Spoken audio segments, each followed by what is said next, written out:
안녕하세요. 썰TV에 사연을 보내게 된 30대 초반 여자입니다. 날이 따뜻해지고 있는데 구독자분들 모두 잘 지내시는지요? 오늘 저는 지옥의 문 앞에서 급하게 유턴을 하게 된 이야기를 들려드리려 해요. 아주 이기적이었던 예비 시어머니 그리고 남자친구였던 사람들에 관한 이야기인데요. 결론적으로는 결혼도 하지 않고 속 시원히 복수도 했으니 가벼운 마음으로 들어주시면 감사하겠습니다. 제가 운이 참 좋았죠? 바로 이야기 시작해 보겠습니다. 많은 응원의 댓글도 부탁드려요. 제 소개를 먼저 조금 하고 이야기를 시작해 보도록 하겠습니다. 저는 평범한 가정에서 태어나서 평범하게 자랐습니다. 부모님께서도 평범한 직장에 다니셨고요. 다만 저희 친할아버지께서는 큰 사업체를 운영하셨어요. 제가 크기 전에 돌아가셔서 많이 뵙고 이야기를 나눈 건 아니지만 온화하시고 좋으신 분이었다는 이야기는 많이 전해 들었습니다. 제가 어렸을 때 첫 손주라서 그런지 많이 예뻐해 주시고 아껴주셨다 해요. 클 때까지는 아무것도 모르고 자랐고 졸업하고 나서 저는 바로 사업을 하게 됐어요. 물건을 수입해서 인터넷으로 쇼핑몰을 열었는데요. 처음 열 때는 걱정이 많았지만 고객님들이 원하는 물건들을 잘 가지고 왔는지 점점 매출은 상승했어요. 감사하게도 한 3개월 되니 안정적으로 자리를 잡게 되었습니다. 그때쯤에 저희 아빠가 갑자기 저를 부르시더니 해주신 말씀이 있었어요. 제 인생을 바꿔준 날이었죠. 소연아, 예전부터 아빠가 말을 안 해준 게 있는데 사실 돌아가신 할아버지가 우리 소연이한테 남겨주신 유산이 있어. 너무 큰 재산을 남겨주셔서 소연이가 커서 관리할 수 있을 때까지 아빠가 그대로 갖고 있었거든. 이제 소연이한테 주려고 한다. 마음속으로 항상 할아버지께 감사하다고 기도드렸으면 해. 그렇게 아빠는 할아버지에게 받아서 보관해 두셨던 재산을 넘겨주셨고 저는 돈을 그대로 갖고 있는 것보다 건물을 매입하는 게 더 나을 것 같다고 생각했어요. 그래서 아무에게도 말하지 않고 제 사업으로 번 돈을 보태 건물을 매입을 했죠. 이미 가게들은 그대로 다 있고 건물주만 바뀐 상태였어요. 이 소식은 부모님께만 말씀드렸고 임대료는 따로 다 저축을 하며 제 사업도 열심히 일궈나가고 있었습니다. 그러다가 저는 친구의 소개로 한 남자분을 소개받게 되었는데요. 저보다 5살이 많았던 평범한 직장인이었습니다. 나이 차이가 조금 나는 편이었지만 침착하고 참 착한 사람이었어요. 왜 지금까지 결혼을 하지 못했을까 싶을 정도로요. 그렇게 저희는 빠르게 사랑에 빠져서 연애를 시작하게 되었고 머지않아서 결혼 이야기도 하게 됩니다.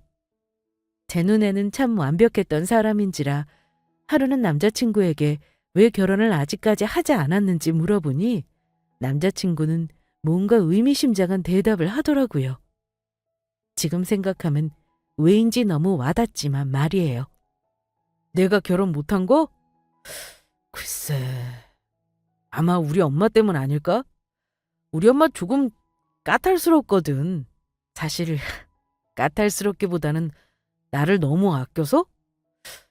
내가 외동아들이잖아. 사랑이 좀 많은 분이셔. 도연이가 만나보면 알 거야. 이 말을 들었을 때는 얼마나 아들을 아끼시는 분이길래 라는 생각에 살짝 걱정은 되었어요. 하지만 그때까지만 해도 대수롭지 않게 여겼던 것 같고요. 이제 진지하게 결혼을 준비하게 되니 저희는 각자 부모님께 결혼을 생각한다고 하며 인사를 드리기로 했습니다. 먼저 저희 집 부모님께 말씀을 드리니 두 분 모두 정말 아무런 거부감 없이 저희를 축복해 주신다고 하시더라고요. 나름 걱정도 많았는데 제 선택을 믿어주신다고 하니 정말 다행이었습니다. 이번엔 어머님께 인사를 드리러 가게 되었는데요. 처음 인사를 드리는 순간부터 어머님께서는 본색을 모두 드러내셨습니다. 뵙자마자 남자친구가 무슨 뜻으로 그런 말을 했는지 너무 잘 알겠더라고요. 아이고, 얘기 많이 들었다. 소연아, 환영해. 네, 어머님 처음 뵙겠습니다. 저도 말씀 많이 들었어요. 앞으로 잘 부탁드려요. 예쁘기도 하지. 얼른 밥부터 먹자. 그렇게 식사를 하고 나서 어머님께서는 저에게 궁금한 것을 물어보시기 시작하셨는데요. 그런데 이런 거 좀 물어봐도 되나? 사업한다고 들었는데 달에 얼마 정도 벌어? 네? 아, 이게 사업이라서 그때그때마다 달라요. 확실하게 말씀드릴 수 있는 게 없네요. 그래? 아이, 많이는 못 버는구나. 사실 나는 그냥 조그맣게 김밥집 하고 있긴 한데 우리 아들은 너무 잘난 게 많거든. 아유, 그냥 내가 엄마라서 하는 말이 아니라 진심으로 너무 잘나지 않았니? 키도 크고 스펙 좋고 잘생기고. 안 그래? 이렇게까지 우리 아들이 아직 장가를 못 간 것도 내 탓이 크다. 아무한테나 장가 안 보내려고 하다가 이렇게 좀 늦어졌어. 사실 소연이가 돈을 많이 못 번다고 하는 말을 들으니 이번에도 우리 아들 보내기 아깝긴 한데 이젠 대충이라도 보내야겠다 싶어. 우리 아들한테 잘해줄 거지? 그럼요. 제가 잘해야죠. 너무 염려하지 마세요. 그래, 우리 아들한테 잘 좀 해줘. 어머님은 남자친구에게 잘해주라며 저에게 신신당부하셨어요. 그때까지만 해도 노파심에 하시는 말이겠거니 생각하고는 깊게 생각을 안 했던 것 같아요. 외동아들이 얼마나 아깝고 장가 보내기 싫으시겠어요. 남자친구한테 잘해줘야겠다는 생각을 하고는 그렇게 그날은 마무리가 되었습니다. 저희는 그 뒤로 본격적으로 결혼 준비를 하기 시작했고 제 집 그리고 남자친구 집이 동시에 계약이 끝나기도 했어서 저희는 결혼 전 6개월 정도를 같이 먼저 살아보기로 했어요. 양쪽 부모님께서도 허락을 해주셨고요. 그렇게 함께 지내기 시작하고 한 달 정도 지났을까요? 어머님께서는 이제 완전히 며느리라고 생각을 하신 건지 지금 생각해보면 그때부터였어요. 제가 힘들어지기 시작한 날들이요. 하루는 어머님으로부터 전화가 한 통이 와 있었고 저는 보자마자 바로 어머님께 전화를 걸었습니다. 어머님 전화하셨었어요? 죄송해요. 제가 못 봐서. 저 뭐 좀 물어보려고. 저번에 내가 제대로 말을 못 들은 것 같아서. 그 사업은 정확히 뭐 하는 거야? 아, 접시나 냄비나 이런저런 소품들을 수입해서 판매하고 있어요. 월에는 얼마나 번다고? 우리 아들만큼 번다고? 못 번다고?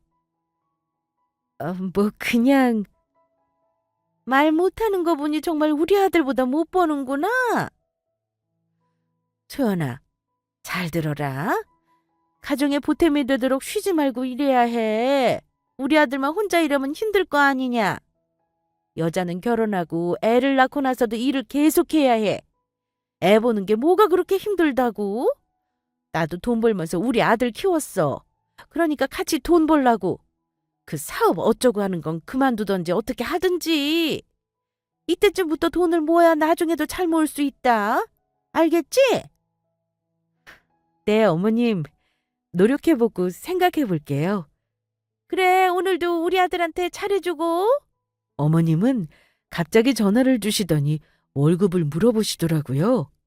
제가 자세하게 대답을 안 하니 돈을 아예 못 번다고 확신을 하시는 것 같았고요. 그래서 그런지 도움도 안 되고 돈도 안 되는 사업을 그만두라고까지 말씀을 하시더군요. 사실 이때부터 조금 불편하기 시작했어요. 애를 낳고도 일을 해야 하고 애 보는 게 그렇게 힘들지 않다고 하시니 제가 할 말이 없었습니다. 어른들의 생각은 바꾸기가 쉽지 않은 것을 알고 있었으니까요. 그저 제가 처음 생각했던 것보다 훨씬 더 보수적이시구나라고 생각했을 뿐이었어요. 어머님이 전화를 주셔서 저런 말씀을 하셨다고 남자친구한테 미주알 고주알 따지고 싶지는 않았고 제가 들을 말만 들어야겠다라고 혼잣말을 하고는 넘겼죠. 어머님 말대로 결혼할 사이에 남자친구한테 잘해준다고 안 좋을 건 없으니까요. 그 뒤로 또 어머니께서는 딱히 전화를 주시지 않으셨고 저는 한동안 또 정신없이 살았던 것 같아요. 사업하랴, 결혼 준비하랴 정신이 없더라고요. 남자친구와는 그때까지도 서로 응원하며 잘 지내고 있었고요. 또 하루는 어머니께서 갑자기 집으로 오라고 급하게 전화를 주셨고 저는 무슨 일이 생기셨나 싶어서 얼른 집으로 향했는데요. 도착하니 어머님께서는 쇼핑백에 이것저것 반찬들을 챙기시고 계시더라고요. 저는 가게로 가시는 건가 싶어서 여쭈어 봤어요. 어머님, 가게로 가시는 거예요? 모셔다 드릴까요? 이 근처죠? 너는 내 김밥집이 어딘지도 모르잖냐? 한 번쯤 미리 오지. 아무튼 오라는 건 다름 아니고 오늘은 같이 김밥집에 가서 일 좀 하자. 네? 김밥집에서 일을요? 어. 아니 너 사업 별로인데 계속 그만두지 못하고 붙잡고 있는 것 같아서. 가만히 생각해보니까 그 다음 일을 못 찾아서 그만 못 두는 건가 싶기도 하고. 우선 우리 아들한테 도움은 돼야 하니까 우리 가게에서 일하면 어떨까 생각했지. 월급은 어느 정도 챙겨줄 거고. 뭐 우리 아들 월급 정도는 아니지만 간식값은 벌 수 있지 않겠어? 네? 아니, 저도 돈 사업으로 잘 벌고 있어요. 저번에도 어머니께서 염려하시지 말라고 했던 것 같은데.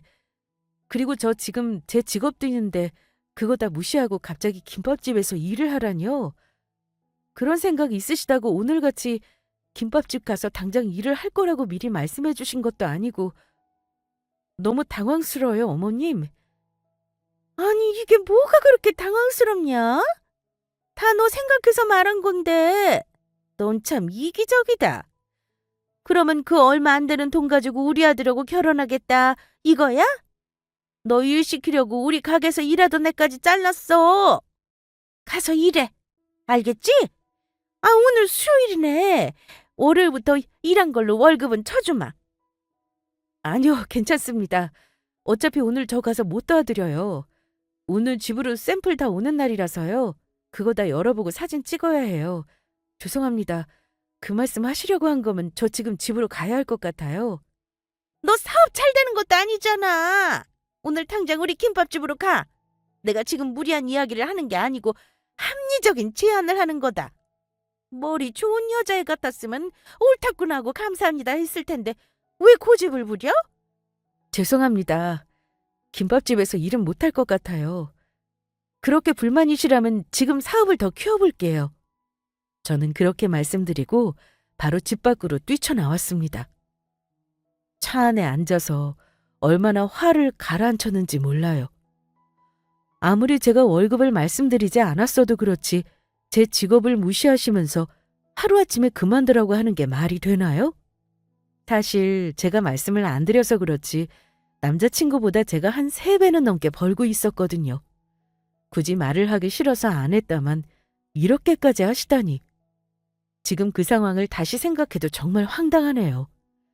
그렇게 집으로 와서 화를 식히고 있는데 남자친구가 퇴근해서 집에 들어오더군요. 그리고는 저에게 얼굴을 보자마자 뭐라고 했는지 아시나요? 소연아, 너 오늘 우리 집 갔었다며? 근데 엄마가 말하는 중간에 그냥 무시하고 집 왔어? 아니, 그게 아니라 왜 그랬어? 엄마한테 들어보니까 엄청 대들었다면서. 어떻게 그래? 내 말도 좀 들어. 어머니께서 갑자기 내일은 돈도 안 된다고 하시면서 그냥 그만두고 갑자기 김밥집에서 일하자고 하셨어. 그러니 당장 가자고 하셨다니까? 그게 맞아? 그냥 하는 척하면 되잖아. 그게 어려워? 엄마가 우리를 위해서 해주시는 말씀이잖아. 어떻게 맨날 김밥집을 가서 일하는 척을 하니? 말이 되는 소리를 해. 그 사업을 가지고 오빠랑 결혼을 어떻게 하겠니? 오빠는 내가 얼마 버는지 알기나 해? 오빠도 모르고 어머님도 모르시잖아. 솔직히 나도 잘 모르지만 너가 재벌처럼 잘 버는 건 아니잖아. 너가 당황스러운 거 모르는 거 아닌데 다음부터는 조금 예쁘게 좀 말씀드려. 어? 오자마자 남자친구는 저에게 어머님께 대들었냐며 따지기 바빴고 저는 정말 어이가 없었어요. 어떻게 어머님을 위해서 일을 그만두고 매일 김밥집에 나가서 일하는 척을 하나요? 그때 남자친구가 무조건 엄마 편을 드는 걸 보고 처음으로 남자친구가 낯설어졌던 것 같아요. 인터넷을 보니 남편은 남의 편이라더니 아직 결혼도 안 했는데 이런 모습을 보게 된 거죠. 그 뒤로 살짝 서로 서먹서먹해졌지만 남자친구는 계속 중간에서 본인이 잘해보겠다고 한 번만 기회를 달라고 용서를 빌었고 저는 우선 알겠다고 하면서 지켜보기로 했습니다. 남자친구가 중간에서만 잘해준다면 크게 문제될 게 없을 거라고 생각했거든요. 그 뒤로는 몇 주 동안 어머님께서 전화를 주시지 않더군요. 남자친구가 뭐라고 한 건지 그나마 편했던 기간이었습니다. 저도 뒤끝은 없었던지라 그런 일이 있었던 것을 점점 잊기도 했고요. 그리고 추석 일주일 전쯤이었을 거예요. 하루는 갑자기 어머님이 전화 오셔서는 이렇게 말씀하셨어요. 소연아, 우리 드라이브 좀 가자. 답답하기도 하고 좀 바다도 보고 싶어서. 시간 되니? 오랜만에 어머님 전화기도 했고 답답한 일이 있으신가 해서 저는 알겠다고 말씀드리고 어머님을 모시러 갔어요. 그렇게 나오시라고 연락을 드리고 어머님께서 나오셨는데요. 어머님께서는 갑자기 뒷좌석에 앉겠다고 하시는 거예요. 이해가 되지 않아서 저는 여쭤보았죠. 아니요, 어머님, 드라이브 가고 싶다고 하셔서 온 건데 앞좌석에 앉으셔야죠. 저랑 같이 얘기도 하시고. 아니, 나는 그냥 뒷좌석에 있고 싶다. 네?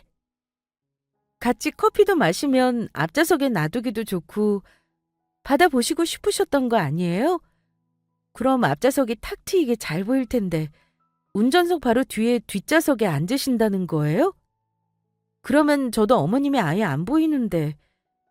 아니, 그냥 뒤에 앉으마. 어머님은 계속해서 뒷좌석에 앉으시겠다고 고집을 부리셨고 저는 어쩔 수 없이 운전석, 그리고 어머님은 바로 뒷좌석에 앉고는 드라이브를 떠났습니다. 가까운 강화도라도 가야겠다 싶어서 알아보고 출발한 지 한 10분 정도 되었을까요? 갑자기 어머님께서는 이렇게 말씀하셨어요. 집에 가자, 소연아. 네? 아니, 왜요? 아니, 그냥 가기 싫어졌다. 이제 집에 가서 쉬고 싶어. 이 정도로 콧바람 쐬었으면 됐다. 아니, 지금요? 그럼 식사라도. 아니다, 집에 가서 누울랜다. 아, 뭐해? 얼른 그냥 집에다 데려다 주라니까. 저는 어머님 성화에 못 이겨서 핸들을 다시 돌렸습니다. 대체 무슨 생각이셨던 걸까요? 그냥 제가 왔다 갔다 한번 고생하길 바라셨던 걸까요? 황당하기도 하고 드라이브를 가기 싫다고 하시니 억지로 모시고 갈 수도 없는 노릇이라 저는 그냥 집에 모셔다 드렸어요. 다시 저는 집으로 돌아오는데 아무리 생각해도 이해가 가지 않고 계속 찝찝하더라고요. 그래서 잠깐 갓길에 세워서 저는 뒷좌석 문을 열어보았습니다. 의자 주변도 보고 또 바닥도 보고 이곳저곳 살펴보는데 운전석에 붙어있는 주머니에 손을 넣어보는 순간 이상한 게 잡히더라고요. 꺼내보니 녹음기 같은 게 있는 게 아니겠어요? 정말 놀라서 저는 바로 어머님께 전화를 걸었죠. 어머님, 전데요. 혹시 차에 녹음기 넣으셨어요? 그게 뭔 소리야? 아니, 저 지금 그거 들고 있어요. 인터넷 검색해보니 저장 공간도 엄청 많은 제품이던데 왜 녹음기를 넣으셨어요, 어머님? 설명해 주세요. 참, 아니, 누구 보고 그걸 넣었다고? 말씀해 주세요. 그래, 내가 넣었다. 우리 아들한테 어떻게 하나 궁금해서 넣었어. 그게 잘못이야? 너가 돈도 잘 못 벌고 사업도 그저 그런데 우리 아들한테도 못하면 어떻게 하나. 구박이라도 혹시 하나. 걱정되는 마음에 넣었다. 왜? 이것도 잘못한 거야? 어머님, 지금 무슨 말씀을 하시는 거예요? 제가 사랑해서 결혼하려는 사람을 구워 삼려먹기라도 할까 봐요? 차라리 오빠한테 물어보세요. 제가 잘해주는지 못해주는지. 정말 너무하세요. 노공기라뇨? 아니, 그게 왜? 내 주변 친구들도 그렇게 종종 못된 며느리들 증거 찾는다고 하더라. 너무 어이없어 하지 마라. 나도 지금 너가 이렇게까지 전화해서 이러는 거 어이없으니까. 알겠어? 우리 아들이 누구보다 아까운데 모시고 살아야지. 일단 오늘은 노공기 걸렸으니 할 말 없지만 내가 항상 이렇게 눈 시퍼렇게 뜨고 있을 테니 잘하라고. 어떻게 이렇게까지 하실 수가 있는지. 차에 노공기를 숨겨놓으시다니요. 노공기를 넣으려 저에게 드라이브를 가자고 하셨고 노공기를 넣고는 더 이상 볼 일이 없으셔서 집으로 다시 가신다고 한 거였어요. 이건 더 이상 남자친구한테 말하기도 싫더라고요. 모시고 사는지 구박하는지 궁금해서 넣었다는 게 평범한 시어머니가 할 일은 아니라고 생각했습니다. 이제는 남자친구와 관계 자체를 고려해야겠다라는 생각까지 들게 되었고 저는 혼자 깊은 생각에 빠졌어요. 그때까지만 해도 남자친구를 아직은 사랑하고 있었기 때문에 어떻게 해야 할지, 내가 남자친구에게 엄마와 연을 끊으라고 할 수 있을지, 내가 이 말을 하면 남자친구가 어떻게 반응할지 이 생각 저 생각 많이 들었던 것 같아요. 서로 결혼 준비도 열심히 하고 있었으니까요. 그러던 중 완전히 제 마음을 정하게 되는 일이 또 생기게 됩니다. 하루는 별다를 것 없는 주말이었고 추석 언저리이기도 해서 어머님이 갑자기 저희 집에 오신다는 거예요. 당연히 우선은 그러실 수 있을 거라고 생각했고 제가 어느 정도 음식이라도 해야 하나 생각하고 있었는데 남자친구가 조심스럽게 부탁을 하더라고요. 소연아, 오늘은 우리 셋이 조금 먹게 요리해 줄 수 있어? 엄마가 한번 먹어보고 싶다고도 하시고. 소연이 또 요리 잘하니까 내가 자랑도 엄청 해놨거든. 그냥 조금만 대충 해주면 어때? 추석이고 하니까 다음 명절부터는 나가서 먹을 거야. 저는 평소에 취미가 요리였어요. 주변 사람들에게도 한 번씩 다 해준 적이 있었고 어느 정도 제가 자신 있는 부분이었기 때문에 우선 알겠다고 말을 했죠.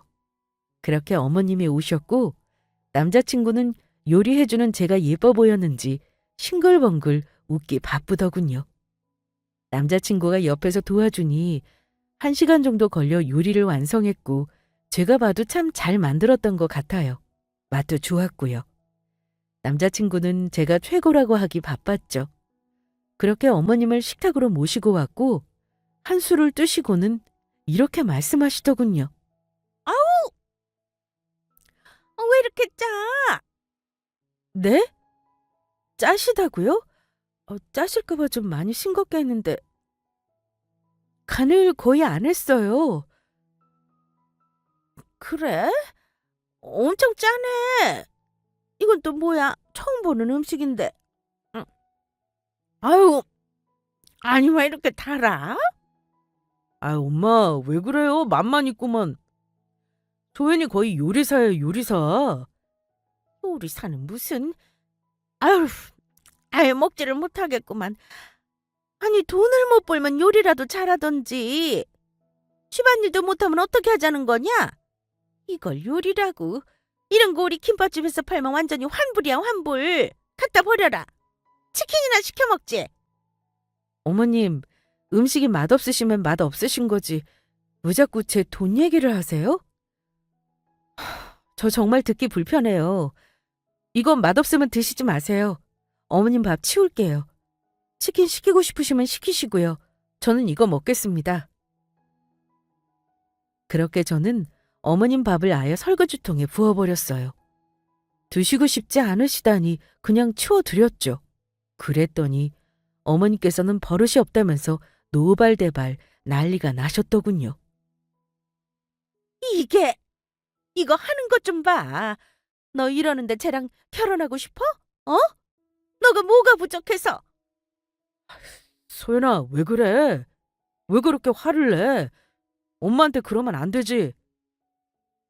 아니, 드시기 싫으시대서 치워드린 건데 왜 나한테 뭐라고 해? 얼른 치킨 시켜드려. 아니면 둘이 나가서 먹던지. 저는 남자친구에게 이렇게 말한 뒤 자리에 앉아서 밥을 2공기나 먹었어요. 제가 만든 요리라서 그런 게 아니고 정말 맛이 좋았거든요. 어머님은 화를 엄청 내시더니 집 밖으로 나가셨고 그 뒤로 저와 남자친구는 살짝 서먹서먹하게 되었어요. 저는 더 이상 어머니께 져드릴 생각이 없었고 남자친구는 이 상황이 불편했겠죠. 그 뒤로는 저에게 슬쩍 이런저런 말을 일부러 걸었지만 제가 잘 받아주지 않자 남자친구는 조용히 그 다음날 김밥 하나를 건네더라고요. 자, 이거 먹으면서 오늘 일해. 어디서 사온 김밥인데? 우리 엄마 김밥. 내가 한 번도 데려가지도 않고 맛보여주지도 않은 것 같아서 너 우리 엄마 가게 뭔지도 잘 모르잖아. 한번 먹어나 보라고. 그렇게 남자친구가 건넨 김밥을 꺼냈는데 익숙한 상호명이 있더라고요. 엄마 손 김밥? 아니 잠깐만, 이거 어디 있는 거야? 그 우리 회사 앞에 사거리. 어딘지 알지? 그 카페 큰 거 있는 건물. 설마 그 지하철역 앞에 거기... 너도 알아? 혹시 너도 가본 거야? 아니, 어머님이 운영하시는 엄마손 김밥은 제 건물 1층에 있는 김밥집이었습니다. 어떻게 이런 우연이 있는지요. 건물이 제 명의로 바뀌고 나서는 건물이 없는 셈치고 열심히 일하고 싶어서 제대로 들여다본 적도 없었는데 딱 한 번 가봤나 했었거든요. 근데 그때는 정말 어머님이 안 계셨어요. 슬쩍 물어보니 어머님이 그때 해외여행을 친구분들이랑 가신 날이더라고요. 그런데 제가 엄마 손김밥을 그 많은 가게들 중에 유독 잘 기억하는 이유가 있었습니다. 그곳이 월세를 잘 내지 않아서 골치가 아팠던 가게 중에 하나였거든요. 부동산 측에서 도와주셔서 알아서 말씀을 하고 있으시다고 했는데도 제 날짜에 월세가 들어온 적이 단 한 번도 없었습니다. 저는 도저히 믿기지가 않아서 바로 제 건물로 향했고 1층 엄마 손김밥에 정말 어머님께서 일하고 계시더군요. 어머님, 아니 너가 여기를 어떻게 알고? 아들이 아까 김밥 사가더니 그것 때문에 온 거냐? 어제 뭐라고 할 때는 언제고 죄송하다고 용서빌러 온 거지? 어머님, 여기가 어머님이 일하시는 가게예요? 그래, 왜? 아니 그게... 너 이런 가게나 좀 해라. 차라리 이런 김밥집을 해. 이 정도 가게 할 돈은 있니? 이런 거라도 하면 지금보다 많이 벌 거 아니야. 그래야 내가 덜 억울하지.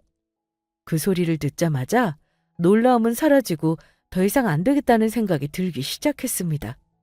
그래서 저는 모르는 척하고 여쭤봤어요. 월세는 얼만데요? 왜? 생각 있어? 얼마 안에 건물 주인이 정신이 없는지 월세를 내지 않아도 별로 뭐라 하지 않더라. 건물 주인이 바뀌고 월세 제 날짜에 내본 적이 없는 것 같은데? 근데 왜 왔는데? 아닙니다. 그냥 한번 와보고 싶었어요. 저 가볼게요.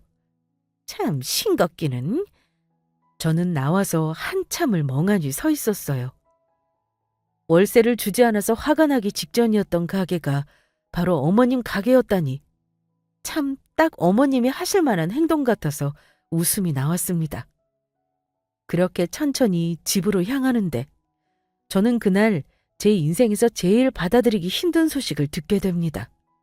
바로 제가 거래처에 사기를 당하게 된 것인데요.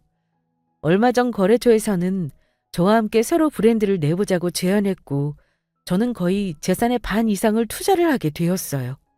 그런데 어떻게 되었을지 감이 오시죠? 네, 중국에 있었던 거래처는 공장도 없앤 채로 사라졌습니다. 사람을 함부로 믿었던 제 잘못이었겠죠. 간신히 잡고 있던 정신은 와르르 무너지고 매일 울면서 하루를 보냈어요. 남자친구와는 관계 자체를 생각해보고 있었던 마당에 이 모습을 보이고 싶진 않아서 이 사실을 숨겼고요. 그렇게 울다가 지쳐서 잠든 어느 날 남자친구는 아침에 갑자기 서류 뭉치를 들고는 저한테 오더라고요. 소연아, 너 사업 망했어? 어떻게 된 거야? 이 서류들은 다 뭐야? 고소 이건 또 뭐고? 그냥 나도... 아니, 이거 뭐냐고. 왜 나한테 말을 안 했어? 그게 뭐가 좋은 일이라고 말해? 그냥 문 닫으려고. 걱정 안 해도 돼. 살 길은 다 있으니까. 알아서 잘 살 수 있어. 그런 말이 어디 있어? 우리가 남이야? 도와달라고 했어야지. 아, 너한테 피해 안 가게 하겠다고. 그냥 나가. 말하고 싶지 않으니까. 저는 그렇게 이불을 뒤집어 쓰고는 마음을 다잡았습니다.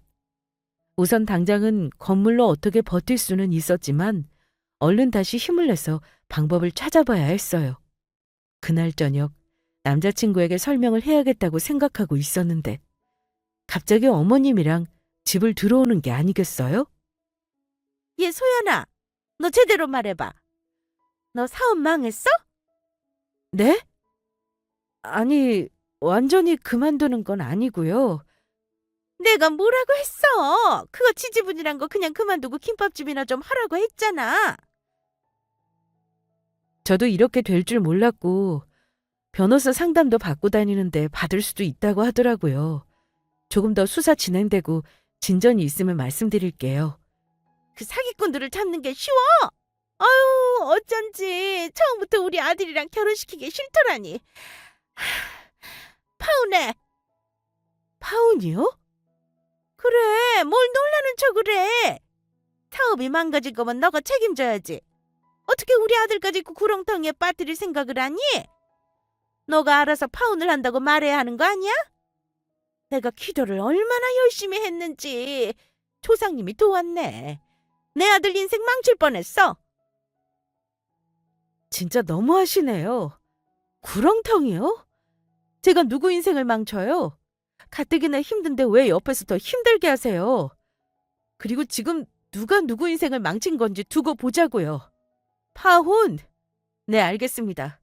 바로 오빠하고 정리할게요. 어디서 이게 협박이야? 내가 누구 인생을 망치기라도 했다는 거냐? 그래, 정리해. 빨리 해. 남자친구는 옆에서 곤란한 표정을 지었고 저는 한 번 더 말했습니다. 못 들었어? 우리 파혼한 거야. 빨리 이거 가지고 다 나가. 이거 우리 집에서 해준 거 알지? 그래, 짐 오늘 다 싸서 나가자.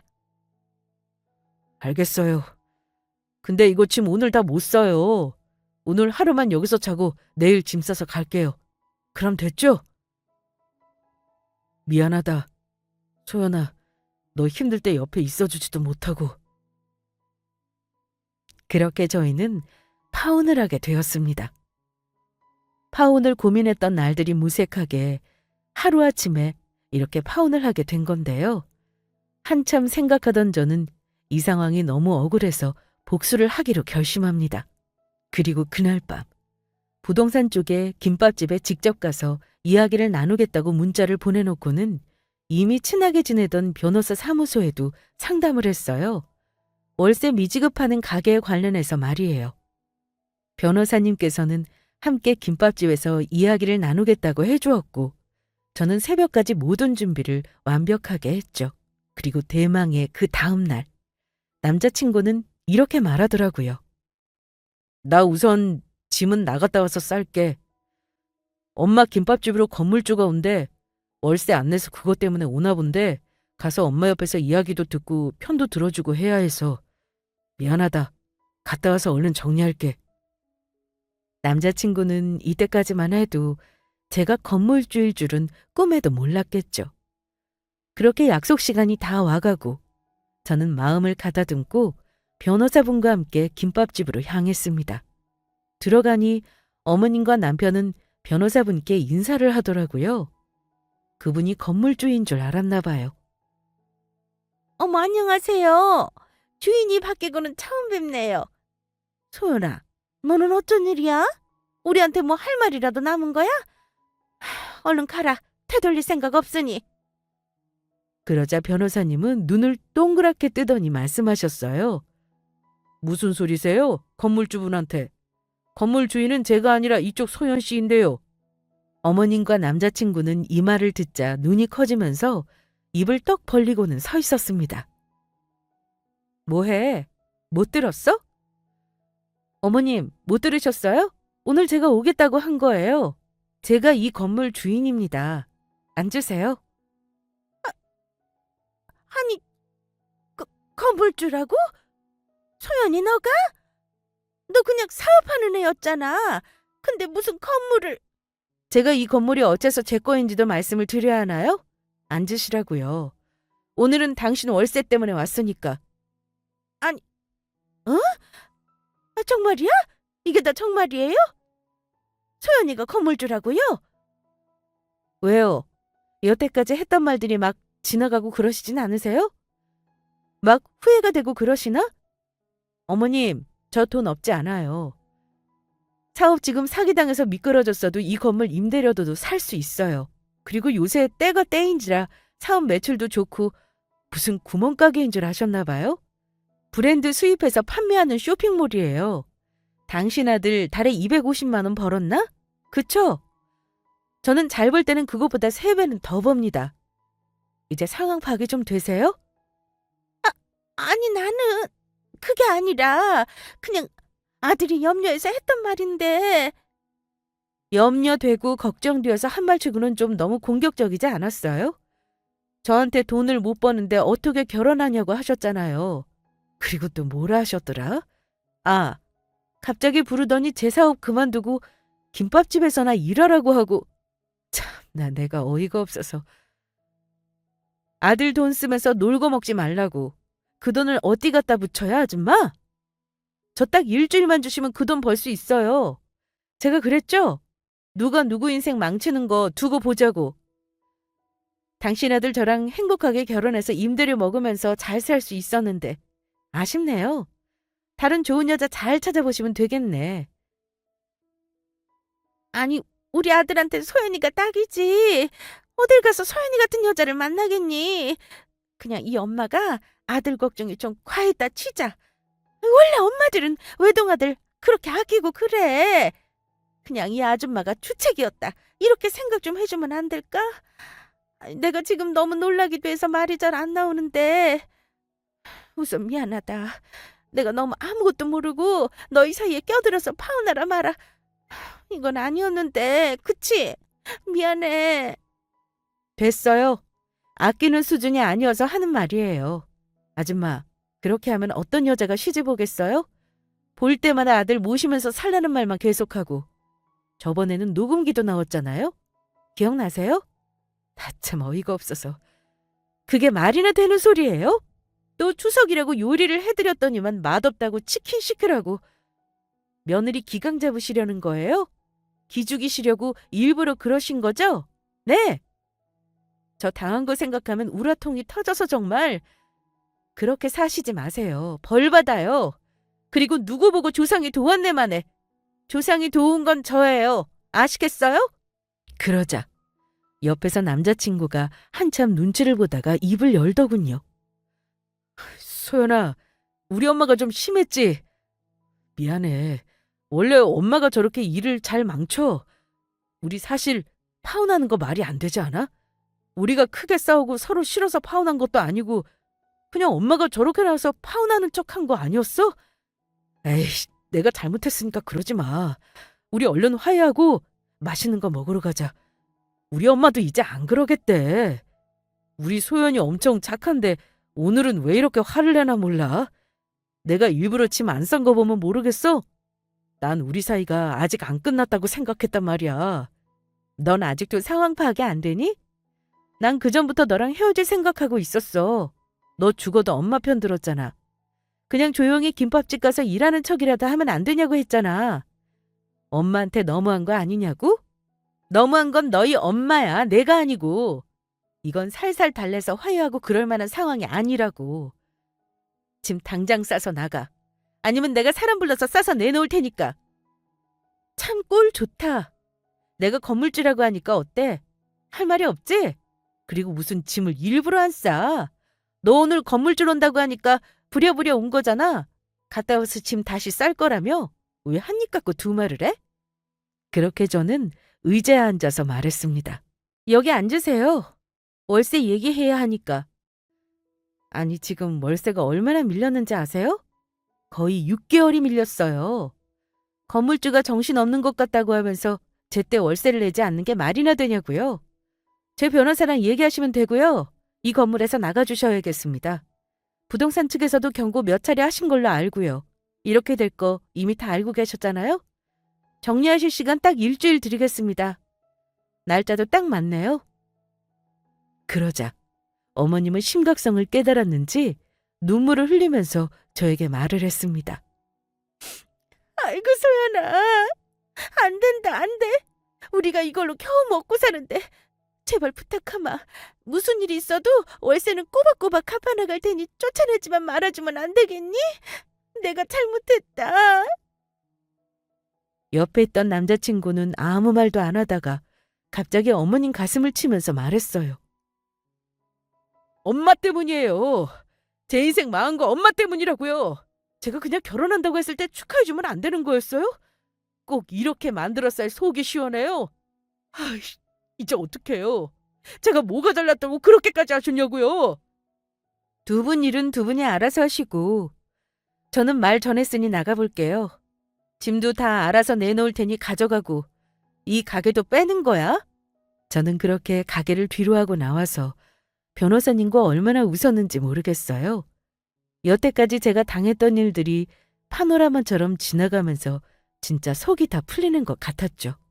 그 뒤로 남자친구는 집에서 짐을 다 뺐고 완전히 관계를 정리하게 되었고요. 어머님 가게 또한 제 건물에서 나가게 되었습니다. 계약서에서도 적혀있는 내용이었거든요. 그리고 저는 현재 사업에 집중하면서 다시 일어나고 있습니다. 남자친구와의 관계도 그렇고 사업적으로도 참 힘든 작년이었는데요. 열심히 살아온 저 보시고 할아버지께서 하늘에서 도와주신 것 같기도 하고 참 항상 착한 일을 하면서 살아야겠다는 교훈을 준 날들이었어요. 제가 이런 일을 겪지 않고 결혼을 하면 어땠을지 정말 아찔하네요. 오늘 제 이야기는 여기까지였습니다. 구독자분들 가정 내 항상 평안하시길 기도드립니다. 감사합니다.